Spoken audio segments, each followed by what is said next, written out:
So we're here to provide you some updates on the Andrew Tate detainment. If you don't know, recently Josh and Harry covered about 10 days ago now the fact that Andrew and Tristan Tate were detained by Romanian authorities on allegations, charges of trafficking and rape.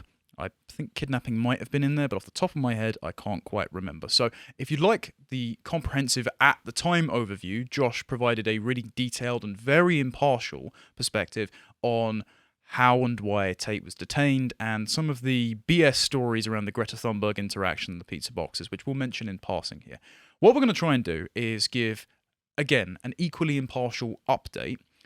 And then towards the end, there will be some opinions given on Mr. Tate and his enterprises, because that is half of the story that isn't really told.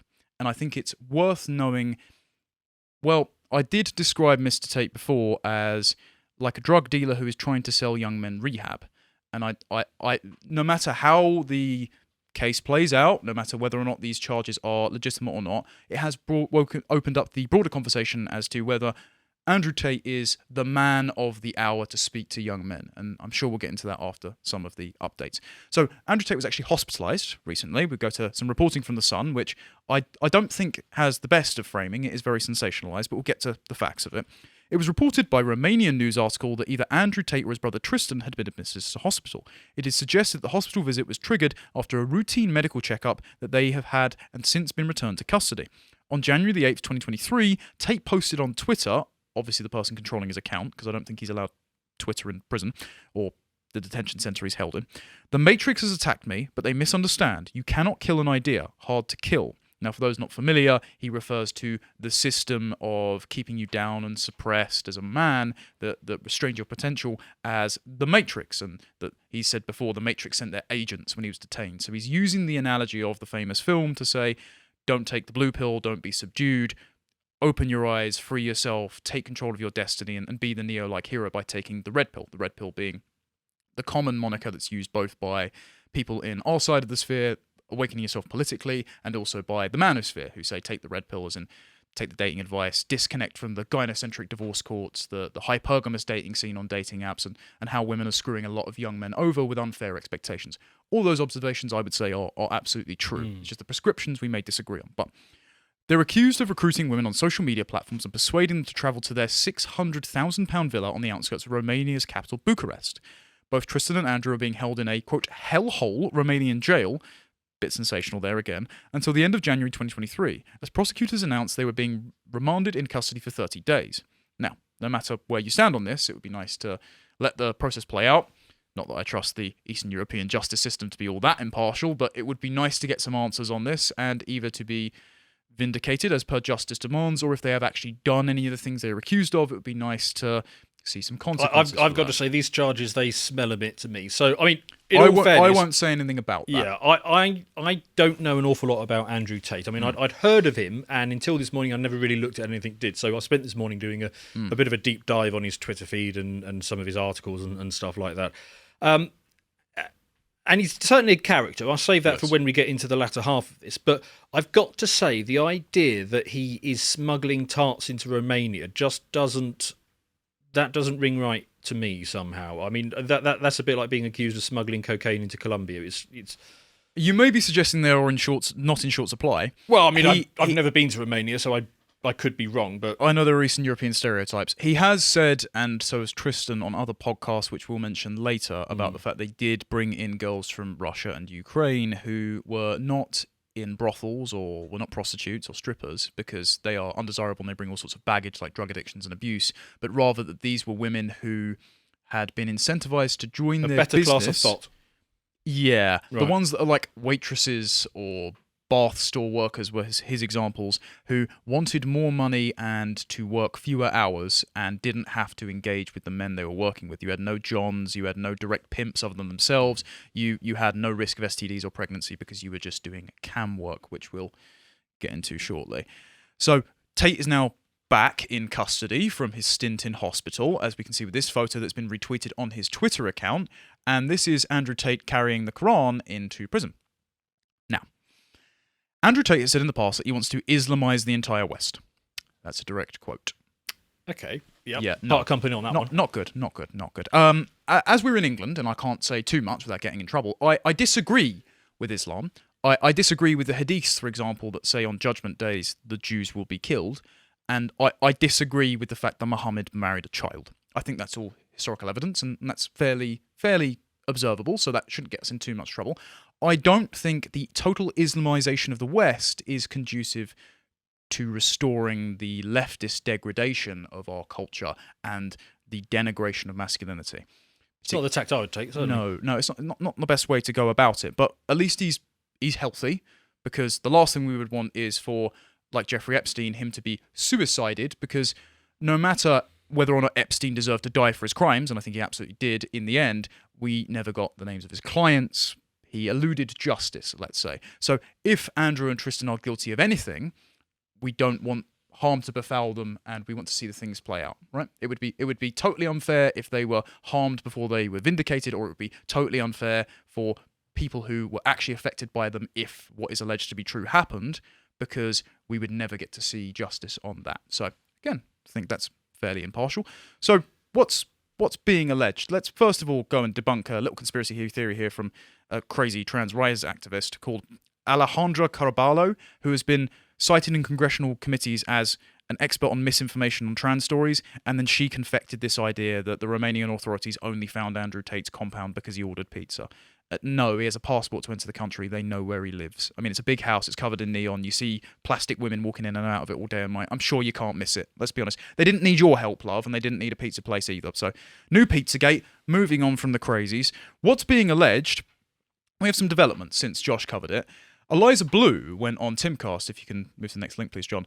And we're not going to watch this. You can watch it in your own time, particularly because it's 6 minutes of her reading out the two statements of two women, anonymous sources, who don't provide any further details of dates, times, and locations. And she calls them survivors because she says she's a survivor's advocate, so she says we should trust and believe in the survivors she represents, even though no more evidence is provided. So some caution is warranted here before jumping the gun and saying they're guilty. She, I hesitate to criticise, was not too convincing, I will say. You can read, if we go to the next two links, please, John, this is statement 1 and then statement 2 here.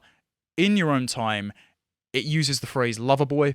That's about as precise as it gets, which the press has also been floating. Are you familiar with that term by any chance? No, I'm not. It's the kind of where a man will pose to be a woman's boyfriend and then slowly coerce and groom her over time into performing sex acts and him taking half the money for it. And that is the accusation that what Tristan and Andrew have been doing is the form of sex trafficking they've been engaged in. And Tristan, on other interviews, has said the first girl that Andrew and I built our enterprise with was Andrew's girlfriend, and my girlfriend, he said at the time in 2020, was the 6th highest grossing cam model in the world, and I don't care if she's naked in front of other men because they'll never get with her, but I'm still with her. So... Okay. Yeah. I see it as digital cuckoldry, personally, because I wouldn't put my missus naked on the internet for no matter any amount of money. Yeah, again, not how I would go about it myself. But, not how I would go about reifying masculinity either, because I don't think that whoring your girlfriend out is a particularly good move. Not fantastic.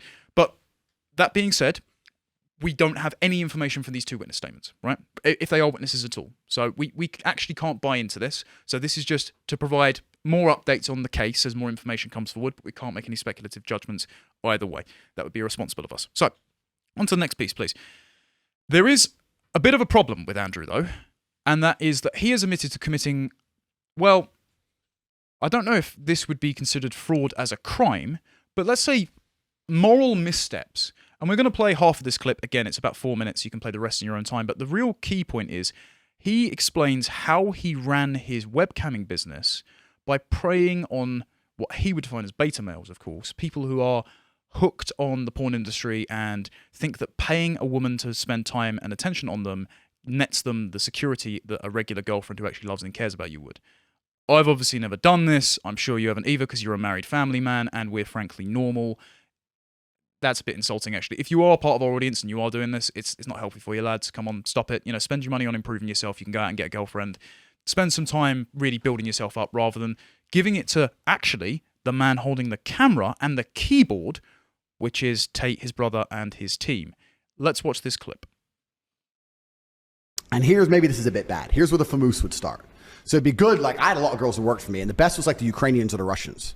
It was amazing because they'd get some guy, fall in love, they'd arrange the day to meet, all this shit. I need a visa. Okay, get a visa. I need money for a visa. Okay, how much is a visa? It's $900. No, but it's not $900 because I went to the embassy. They think I'm a risk, and I need a return flight there and back, and I need a hotel. I need to have spending money in my bank account. They won't let me come. Or how much you need? All right, 10 grand. Boom, it's 10 G's. Boom, thanks. Wow. Go to the embassy, take a picture outside the embassy, boom, come back. They rejected my visa. They said we have to wait 2 weeks. After 2 weeks, they'll give it to me. Okay, baby, boom, 2 more weeks of tips. Boom, boom, boom, boom. Because now he thinks he's going to fuck, right? He thinks he get the girls. Now he's spending more than ever. 2 weeks, 2 weeks, 2 weeks. 2 weeks come. Some other problem. Whether it's visa, whatever. We make up some bullshit, right? All these OnlyFans chicks can learn from you, man. Oh, man, no, bro, but you know, like a free people watch free OnlyFans tutorial. Yeah, here in the DMs. people would say, why did those girls work for you? Because the girls would work for me, and at 50%, because it was 50-50, would make millions per month. If they worked for themselves, they'd make fucking nothing. I was the best in the fucking game. What? Me, and I had a whole team of staff. Yeah, the girl would only work 6 or 7 hours a day online. So how did it end? Bro, the story's just begun. Oh, you want me to tell you? I can shut up if you want. Wait, you could have double dipped and started a coaching to coach these guys too, right? I could have, but fuck, I'll give it all for free because I'm rich already. But so the girl would be online for 6 or 7 hours, but then when she logged off, was sleeping or whatever, on her WhatsApp, I'd have staff. She was online 24 hours a day. Her WhatsApp, her this. She was famoosing when she was asleep. We were bringing in money from the fucking sky. We were promising all these meetings, all these pictures outside of embassies, all this shit. So then he then goes on to explain, just because I didn't want to play the full clip for time, because we have constraints, but he then goes on to explain how, using one example, one man paid for a Ukrainian model to get her visa, and then there were all sorts of delays that were confected, and he kept paying up.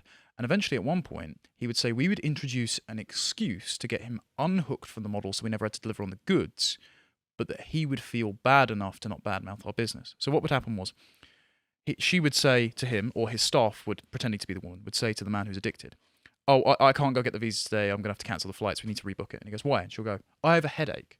And he'll go, are you for real? You know, I've spent all this money on you. How could you betray me like this? And she'll go, well, I just have a headache. There's no need to get aggressive. You're scaring me. You're intimidating. Maybe I don't want to come anymore. And what will happen is, he's paid all the money up front. He won't ever get to see the girl he's believed he's going to get. And then over time, because he's still obsessed with the woman, and he literally mocks the guy there, saying like, "Oh, he'll keep watching her streams, but he won't pay to be in there. He'll remember her photos. He'll keep masturbating over her, lonely."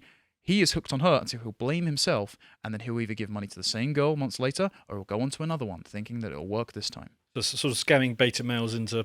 It's unbelievably predatory. Yeah, it's. Thing is that happens all the time. Women do that to guys all the time, and. Yeah. I mean, the right thing to do is not get yourself in that bloody situation in the first place. I agree, but if you are selling yourself as a man trying to reconstitute masculinity in the present, don't sell men the instrument of their own immiseration. And the thing is, for a lot of people, the average age of watching porn is like 11 or 12, as we've already covered before, right? Starting to, right? Okay. Nowadays. It's a very addictive substance. They may be finding, particularly because Andrew has now been banned on TikTok, they may be finding pornography and that sort of chat room far before they find Andrew's content, where he doesn't mention pornography, where he says, be a man and grow up and be an alpha male, right? And lots of these men as well won't be Andrew's level of status. They won't get his Bugattis. They won't get his harem full of women. I've heard he has wife and children off the side. And, well, I don't think he has a wife. He has a girlfriend. But I've heard he has children off the side that he keeps out of the limelight. So, but lots of these men, especially if they're spending all this money and time on porn and webcam girls, won't be having a girlfriend, and they won't be propagating themselves out into the future with their own family. So you are creating a class of dependents who are already hooked on the substance, and then they may be funneling themselves into your side enterprise they don't even know is run by you, and engaging in this parasocial relationship rather than building themselves up as men. So even if you are honest about wanting to rebuild masculinity, right, to make alphas again, you are allowing some to fall prey to the exact thing that is keeping them enslaved to female sexual capital and is making them servile and unable to get themselves out of the matrix. Yeah, I mean, I've got to say, I still find these charges that have been put against him, they seem disingenuous. We can't like say as to the severity of the allegation. Yeah, right? but I mean, they don't ring true to me on this anyway. But, you know, the point that you're making that he's basically harvesting cash from guys while telling them to be better than that. I mean, cam girls will do all of those things themselves anyway. I agree. So I find the exploitation line of this a bit difficult to see. But yeah, this is not a convincing male role model when you factor in that kind of stuff as well. Exactly. You don't have to be running the most successful enterprise at the same time as you're telling men to be better. Because yes, the industry may well exist outside of your influence, but you are being hypocritical. And rather than adding your voice to the consensus saying we should tear down this industry that preys on young men and weak men who didn't have a father, for example, and don't know how to have that confidence and establish a relationship with a woman, we should be going against that. Instead, you're selling two at once. You're like a drug addict selling me rehab. Yes. Not good. So, I mean, there is a genuine gap in the market for masculine values. Yeah. Our gynocentric society is clearly hostile to a sort of positive male role model. Obviously, otherwise Andrew wouldn't have been popular. Yeah, exactly. And well, before that, I think you made the comparison to Jordan Peterson off air. I mean, when I went on Piers Morgan's show, for example, and we discussed about the Me Too going too far, right? Piers opened with the introduction to me saying, oh, Connor's a conservative commentator, and he agrees with Jordan Peterson and Andrew Tate. And instinctively, my face, because it gives it away all the time, I just went, because I definitely agree with Dr. Peterson. I find he matches more my temperament.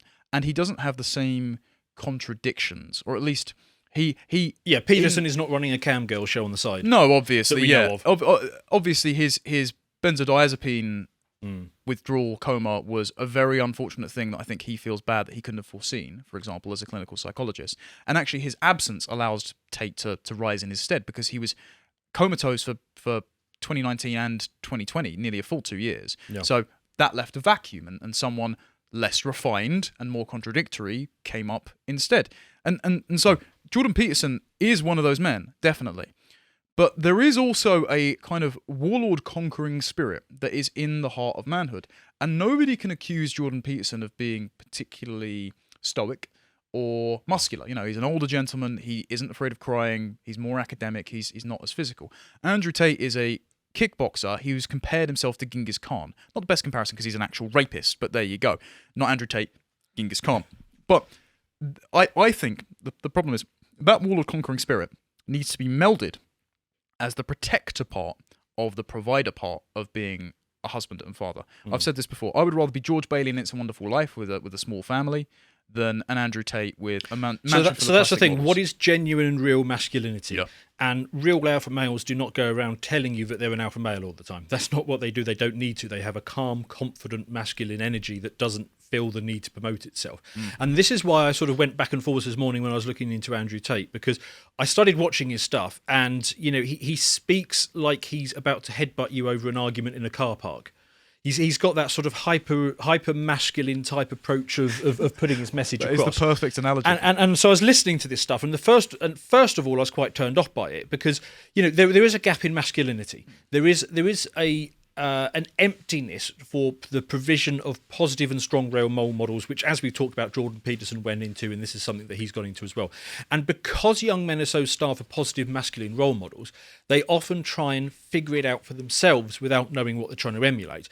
And you will often see young men who try and adopt a masculine frame, and they do it by being unnecessarily aggressive and cocky and loutish, because they think that is masculinity. I see that on trains and in restaurants. You see it all the time. There are 15-year-old boys now who are dressing as roadmen, which is a colloquialism for England for our international audience, where they'll have the big puffer jackets, the Gucci man bags, the perfectly white trainers, and the sort of fisherman's hats, walking around going, hey, top G, yeah, and they're repeating lines from Tate because they've just imitated what they think is going to be conducive to success. It's the classic guy in the nightclub who comes up to you and says, are you looking at my girlfriend? And then starts like strutting around. And I mean, I don't go to nightclubs anymore, but whenever blokes used to say it to me, I always used to say yes, whether I was or I wasn't, just because I just these preening little wusses annoy me. But there is that sort of thing, that guy who wants to be masculine but doesn't know how to do it, and therefore just comes off this as a strut and loutishness. So when I first started looking at Tate stuff and I was watching his videos,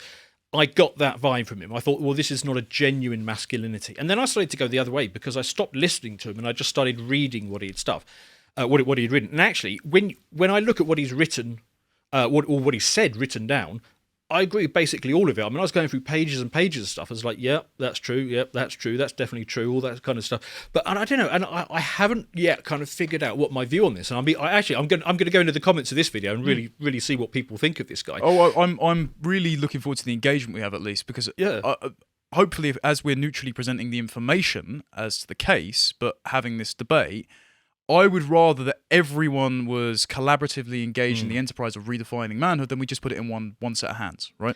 Yeah, exactly. I mean, the more important thing for me is that he has been obviously very successful.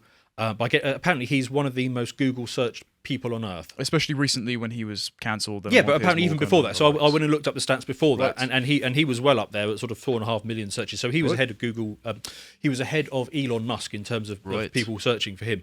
So clearly there is that desperate need to find a positive masculine role model, and I can understand why our society would want to shut him down, because you look how hard they tried to shut down Jordan Peterson, and he was offering a very mild. They still are. Script. Yeah, they still are. There's stuff this week about the Canadian Psychiatric Society is going revoking his license. We'll cover that on Thursday. If they're going to go after Jordan Peterson that hard, you can imagine how hard they're going to go after somebody who's trying to disrupt this gynocentric society that we have. And I think this is a point actually you made in a video that you've still got in production, I think, where you started talking about the rise of the state after women got the vote. Now, whatever's driving that, the fact is that women prefer more collaborative solutions, and so state spending has gone up. So you can imagine the state, the last thing wants is a rugged individualism, which is evinced more in masculinity. They can also be scaremongered far easier with a crisis if they don't have their own children to take care of, and can project that maternal compassion pathologically onto large groups, like refugees, for example. And that's why 68% of unmarried women voted Democrat in the recent election, whereas most groups swung for Republicans. And it happens to be, as Josh and I have covered in the contemplations as why women like serial killers and true crime so much, that short-term psychopaths, narcissists, Machiavellians can appear very charming, very seductive, like lover boys, there you go. And so politicians like Justin Trudeau can win off the capital of being smiley and friendly and approachable and having a relatively attractive face, and make all of these false promises and then govern like a tyrant and continue to get away with it, because many unmarried women just don't actually get it. Trudeau is probably the best example of a He's lover boy. the trust-in-me serpent from Jungle Book. Yeah. I mean, if he was ugly, he obviously wouldn't have got elected, because the man's completely clueless. So, but I mean, several things can be true at once, and this is kind of where I'm leaning to on this Andrew Tate thing at the moment. There is a void in masculinity. He's doing something to fill that void. Now, he might not be a robust character in terms of how he goes through life, but that doesn't necessarily make him wrong. It doesn't mean that he's not providing something to young men, even though I wouldn't go about it that way myself. And I genuinely don't know what to make of him at this point. I don't know if I met him for a pint whether I'd actually like him or not. Yeah. I know that I don't like him when he speaks, and I like him when I look past that and just look at the actual message that sits beneath it. And I don't like the stuff that you're talking about. So, but I would personally, before we conclude with the rest of the updates, to give a balance from the Tate side as well, I would personally compare him to Cypher from The Matrix, right? He has a consciousness of how the Matrix operates. He's been able to step outside of it, but he is voluntarily plugging himself back in, but he just wants to be appointed the head by the agents. He says, I know that the meat isn't real, but it tastes this good. If you can make me a philanthropist, if you can make me some kind of king, I will be delighted. So I can rule over people using the mechanism. And that seems to be how Tate is. That's why Tristan, in his interview with Stefan Molyneux, which we'll talk about just briefly before we wrap up in a second, he says, I'm against pornography because what it does to women, but I know that all these cam girls are very resentful of men because they know that they operate in their daily lives and they will do shameful things in private. That contradiction there, he's profiting off of that. He's profiting off of the dissolution of healthy relationships between men and women and still selling masculinity. He's appointing himself the paragon. Meanwhile, he's immiserating a total class of men. And so I don't think he is the person we should look to as a savior, totally regardless of the criminal charges that come out. So I just want to finish here. There was a tweet here, John, before this, just about it seems to have disappeared, but that's fine. We go to the Daily Mail article. So the allegations remain that Tate has been tattooing women and branding them, which again seems outlandish. Authorities in Romania allege the 36-year-old kept 6 women under house arrest 24/7 like prisoners at his compound. Police sources told The Times that the woman and other alleged victims were tattooed with the words "owned by Tate." One judicial source previously told the Mail the abuse was physical and emotional. They were not allowed to leave the house without security, and they were watched day and night. They added the women were deprived of their freedom and followed everywhere. It is claimed that Tate forced the women to create pornographic content against their will. Again, all allegations. Now, the pornographic content thing is true, whether or not it was against their will, because we go on to this, and I urge everyone the rest to of it does this. sound like bullshit to me, but yeah. We actually can't allege, because otherwise... No. So if we go on to the next one, please, John, go and listen to this in your own time. This was on YouTube until Stefan Molyneux got banned, but Stefan Molyneux a couple of years ago did an interview with Tristan Tate before they were even remotely famous, and Tristan went in depth about how the webcamming business works. And Tristan says his first job was burning pornography onto discs and selling them at school, and the mum said, "Oh, that's a clever enterprise." So not the best of homes. He then says that he and Andrew had other staff who controlled the keyboards and used their WhatsApps at all times. So it was actually him, Tristan, Andrew, Tristan, and the other staff that were talking to these gullible men and entrapping them rather than the girls themselves. He said, "It's far more artificial than you could possibly believe." And then he also said, "Yeah, some men do get themselves into debt indulging in these relationships, which from my perspective just looks ridiculous. I'm happy to run the business. It's a great business to run, but I would not advise people partake in this in any manner." But then he tells a story about one man who inherited a large sum of money from his dead grandmother, who was talking to, I believe it was a Ukrainian model, and then realized it was a scam midway through. And Tristan went, "Okay, hold off on him, it's fine." And a couple of days later, he found him talking to an English model about the fact that he recognized the Ukrainian model as a scam. And Tristan said, and this is a quote from the interview, "Take this sucker for all that he's got, because what's going to happen is, even if I kick him out of my bar, he'll go and drink at another bar down the street, so I might as well take all his money." Again, if you're trying to sell a model of normative masculinity to men, that is cold and capricious and not helping actual weakened addicts who may not have had a father in the home like they did because their dad was a chess champion. So not great. Okay. Yeah. So on the other side of this, to add some skepticism, which is totally valid, this woman's come out before and has said this was the woman who featured in the video where he was slapping a woman in her lingerie, and I think this is what got him kicked out of Big Brother, but she came out and said this was not abuse, this was us having a consensual role play, which is a little bit rough. Fair play, lad. And she's now come out and said he would never do anything to these sorts of women. The sex trafficking claims are total lies. And then as of today, if we go to this New York Post article, there was an interview. If we just scroll down to the screenshot of the interview thing, please, John, that's embedded in this. Just keep going. There we go. There were 2 women that came out and actually said the sex trafficking case against Tate is basically built on lies, according to 2 women who said they're being treated as accusers, despite repeatedly stating they are not victims. The official Twitter handle of the still jailed influencer was among those sharing an interview of the 2 women listed as victims of what Romanian investigators called violent organized gang. But they said this is very unfair. They don't deserve it. They said, "I don't understand. The prosecutor said we're victims in the case when we obviously declared we are not the victims." Right. So there's definitely some manipulation going on here, according to 2 of the people deposed in the case by the authorities to say that these women are victims when they're saying that they're not. Right. Andrew has before claimed that he has bribed Romanian officials. Far be it from me to accuse the Eastern Europeans of corruption, Yeah, but I'm sure everybody gets stopped at a traffic point in Romania has probably ended up bribing an official at some point. But if you are one of the most watched accounts on TikTok and you are saying that I've bribed Romanian politicians, rather, slip of the tongue there, and then there's an election coming up at any point, it doesn't look good to have a guy going on the internet and saying you're super corrupt, does it? No, that's true, yeah. So I would hope that there's no malfeasance in this case treating women who are saying we are not victims as victims in order to indict an innocent man. Again, if he is guilty, both he and his brother deserve punishment. If he is not, he deserves to be off the hook. And so to finish, this is actually rather prophetic because a little while ago, Nick Dixon and I, Nick who has met Andrew and has enjoyed his content, Nick has stopped being MGTOW, I won't say anymore, and we discussed Patrice O'Neill, who was the 10 years before version of Andrew Tate, who had some of his own failings, but is hysterically funny and very wise and well worth listening to, even if he is quite crass. And there are some cultural disparities between me, a young white Englishman, and him, a 40-year-old black American, taken far before his time. There are other sources of masculine inspiration, right? And what I'm proposing is, guilty or innocent, Tate should be held to account on the fact that he is selling pornography to vulnerable men and selling parasitic relationships to vulnerable men. And I think that diminishes his ability to serve as the progenitor for a better masculinity. I'm not saying I'm it, but we're also not his competitors either. We're not selling masculinity courses like someone like Jack Murphy did, that hack. Yeah. We're just saying, £5 a month, you can come watch our fun podcast. And we don't have a camgirl studio on the other side of the building either.